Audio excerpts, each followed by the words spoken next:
సంవత్సరాల తరబడి ఎన్ని మందులు వాడినా మీ మోకాల నొప్పులు తగ్గట్లేదా? ప్రాణ పెయిన్ క్లినిక్ లో అత్యాధునిక చికిత్స.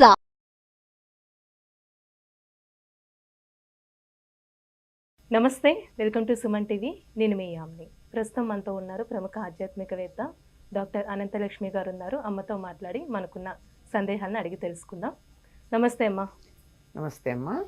అమ్మ, ఇప్పుడు కొత్తగా జనాలు ఒక మాట అనుకుంటున్నారు, ఏంటంటే మన దగ్గర ఉన్న పాత బట్టలు వేరే వాళ్ళకి దానం చేస్తే మన దగ్గర ఉన్న అదృష్టం మొత్తం వాళ్ళకి వెళ్ళిపోతుందని. అసలు మీరేమంటారు?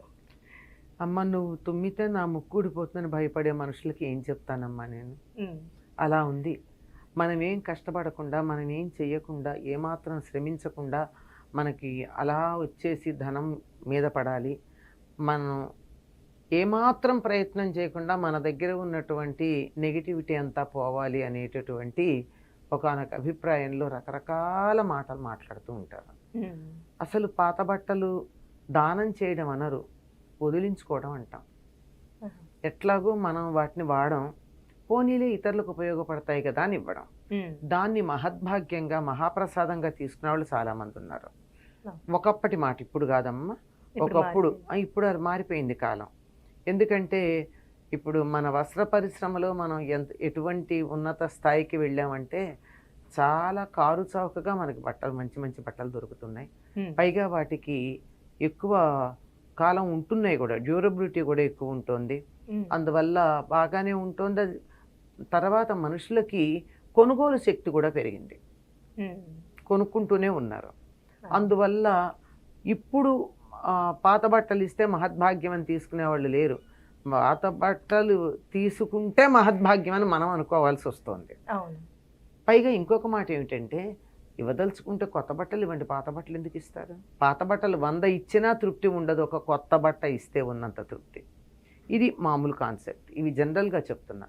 ఇప్పుడు మీరు అడిగినటువంటి విషయానికి వచ్చినట్టయితే, మన దగ్గర ఉన్నటువంటి ఏమంటారు, లక్ష్మి లేక సంపద పాత బట్ట ఇస్తే ఎట్లా పోతుంది? పాతని వదిలించుకోమనే కదా చెప్తున్నారు, చెత్తను తీసేయమనే కదా చెప్తారు. ఇల్లు ఎంత శుభ్రం చేసుకుంటే అంత లక్ష్మి ఉంటుందంటారు కదా. పాత బట్టలలో దరిద్ర దేవత ఉంటుందని ఒక మాట ఉంది. ఏ ఇంట్లో అయితే ఎక్కువ పాత బట్టలు, మాసిన బట్టలు, మూటలు మూటలు ఉంటాయో ఆ ఇంట్లో చక్కగా వచ్చి నన్ను పిలిచావా అని వచ్చి కూర్చుంటుందిట లక్ష్మీదేవి. అందువల్ల అటువంటివి లేకుండానే చేసుకోవాలి. అంటే పాత బట్టలు దరిద్రం అనుకున్నప్పుడు మనం ఎవరికన్నా ఇస్తే వాళ్ళకి వెడితే మన దరిద్రం వెళ్ళాలి, కానీ మన అదృష్టం ఎట్లా పెడుతుందమ్మా? ఇప్పుడు ఆ మాట ఒక రూమర్గా అయిపోయింది మధ్య. నేను మొదటిసారి వింటున్నాను ఈ మాట. అట్లా ఎక్కడ నేను ఇంతకు ముందైతే ఎప్పుడు వినలేదు. కనుక పాత బట్టలు ఇచ్చినందువల్ల మన అదృష్టం ఏమీ పోదు, అది మాత్రం గుర్తుంచుకోండి. అవసరం ఉన్నటువంటి వారికి తప్పనిసరిగా మన దగ్గర ఉన్న పాత బట్టలు ఇవ్వవచ్చు. పాత బట్టలు కదా అని చెప్పి వాటిని శుభ్రం లేకుండా చిరిగిపోయినవి అవి ఇవ్వడం అన్నది తప్పు. వాళ్ళకు ఉపయోగపడేటట్టుగా ఇవ్వాలి. లేదు ఈ మధ్యలో కుట్లు సరిగ్గా లేక ఊడిపోయాయి, కుట్టివ్వండి. వాళ్ళు కుట్టుకోగలిగిన వాళ్ళైతే అదే ఆ స్థితిలో ఎందుకుంటారు? మన దగ్గర పాత బట్టలు తీసుకునే స్థితిలో ఉన్నారంటే ఏదో ఉండే ఉంటుంది. కనుక అదేదో కుట్టో రిపేర్ చేసో ఇస్తే బాగుంటుంది, కానీ ఊరికే పడేస్తే బాగుండదు. అంతేగాని పాత బట్టలు ఇచ్చినందువల్ల మన ఇంట్లో దరిద్రం పోతే పోవాలి తప్ప మన సంపదలు అయితే పోవమ్మా. అందులో ఎటువంటి సందేహం లేదు, ఏమీ బాధపడక్కర్లా. కాకపోతే పనికి రాకుండా చెత్తలా ఉన్నవి, ఉతకకుండా ఇచ్చినవి, మనం కట్టుకుని ఉతకకుండా ఇచ్చినవి పాచి బట్టలు అంటాం. పాత బట్టలు కాదు, పాచి బట్టలు ఇస్తే మాత్రం హాయిగా మనకు కావాల్సిన దరిద్రం చుట్టుకుంటుంది. ఉతికి ఇవ్వాలి, శుభ్రంగా ఇవ్వాలి, మనం ఇవ్వగానే వేసుకునేట్టు ఉండాలి. అంతేగాని వాళ్ళు ఉపయోగించుకోవాలి. అయినా ఇంకొక మాట కూడా ఉంది, పాత బట్టల అవసరం ఒకటి ఉంటుంది. ఉదాహరణకి చంటి పిల్లలు ఎవరికో డెలివరీ అయింది, పిల్లలకి కొత్త బట్టలు వేయరు, పాత బట్టలే వేస్తారు. ఎవరింట్లో పిల్లలు ఏ పిల్లలు ఎక్కువ కాలం జీవించున్నారో, ఎటువంటి బాలారిష్టాలు లేక అటువంటి పిల్లల బట్టలు అడిగి తెచ్చుకుని వేస్తారు.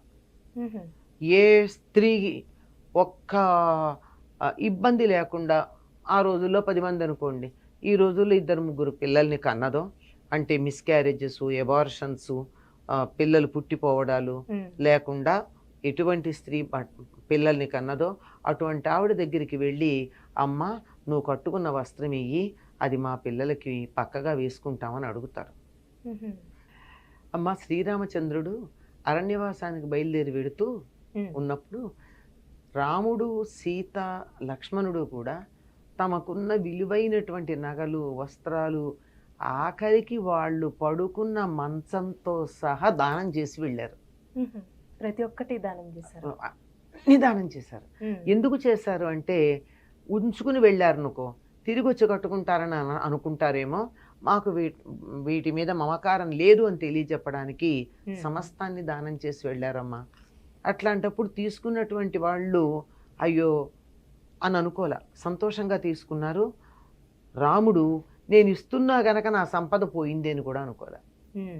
చాలామంది పల్లెటూళ్ళల్లో మొన్నటి దాకా ఇంట్లో కాస్త నూలువే వాడతారు గనక, పట్టువి సింథటిక్ కాదు, అట్లాంటి చీరలు పాతబడిపోతే వాటిని చక్కగా ఉతికి శుభ్రం చేసి ఎర్రని ఎండలో ఆరేసి ఏ ఇన్ఫెక్షన్స్ రాకుండా, ఇప్పుడైతే డెట్టాల్ లాంటి వాటిల్లో వేస్తున్నాం, పూర్వం వాడేవాళ్ళు కాదు, ఎర్రని ఎండలో ఆరేసి మడతలు పెట్టి చాలా జాగ్రత్తగా పెట్టెల్లో పెట్టేవారు.